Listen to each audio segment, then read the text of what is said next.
I never thought I'd be one of those people with a ghost story. You know, the kind you hear around bonfires or see in low-budget horror flicks. But something happened to me. Something I can't explain. Something that still sends chills through my bones even now. And every time I close my eyes, I'm back on that godforsaken road. I run a small bar in the city of Belmont, about 30 miles from my home, in a quiet village called Elk Creek. Every night, like clockwork, I'd finish up at 11 p.m., get on my bike, and ride home. The route was always the same, a long, narrow road known as Black Hollow, slicing through dense, ancient woods that locals avoided even in daylight.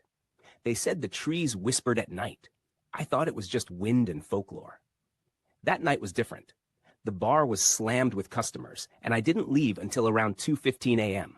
My workers, James and Ronnie, kept insisting I crash in the back room just for the night. "It's too late," they said. "That road's cursed, man. People say things walk there after midnight."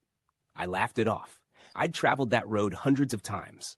I wasn't about to let ghost stories dictate my routine. So I left. The forest seemed thicker than usual. The darkness, heavier. My bike's headlight cut a pale tunnel through the black, but even then it felt like I was riding through ink. No animals. No wind. Just silence. The kind of silence that presses on your eardrums like a scream waiting to happen. Then I saw her. She was standing just ahead on the right side of the road, facing away. A woman, long black hair cascading down her back, wearing what looked like a torn white dress. She was barefoot, still as a statue. I slowed down. My first thought, maybe she was lost. Maybe she'd been in an accident. She looked so still, so alone, and something about that stillness made my chest tighten. "Hey," I called out, "you okay?" No response, so I stopped the bike, one foot on the ground. The moment I stepped closer, she turned. My blood froze. She wasn't young at all. Her face was shriveled like dried leather, her eyes clouded white like marble. Skin sagged from her cheekbones, her mouth twisted in an unnatural, agonized grin. Every inch of her screamed of time long past.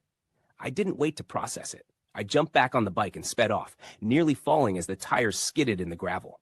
My heart hammered against my ribs like it wanted out. I didn't look back, not once. But the horror wasn't over.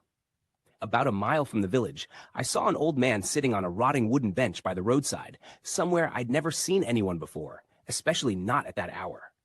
He raised a hand, and I slowed down, still shaken. "Son," he said in a rasping voice, "did you see her?" I blinked. "You mean the woman on the road?" He nodded slowly. "She waits, every night, right there by the turn. Been doing it for over 130 years. My throat was dry.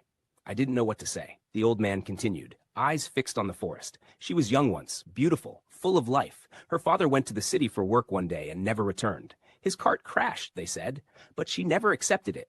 Every night she walked that road waiting for him to come back." He paused, voice barely a whisper now. Years passed, seasons changed, but she didn't stop until one night she vanished too. I felt the chill of the wind, or maybe it was something colder. "She died?" I asked cautiously. "No," he said. "She became part of the road, a ghost of longing. Anyone who stops, anyone who reaches out, they see what time has done to her soul." Then, swallowing, I asked, "How do you know this?" The old man turned to me then. His eyes were hollow, but something flickered inside them. Regret, maybe, or madness. He smiled, a strange, broken smile. "Because I'm her father," he whispered. "And I never made it home." I didn't wait to hear more.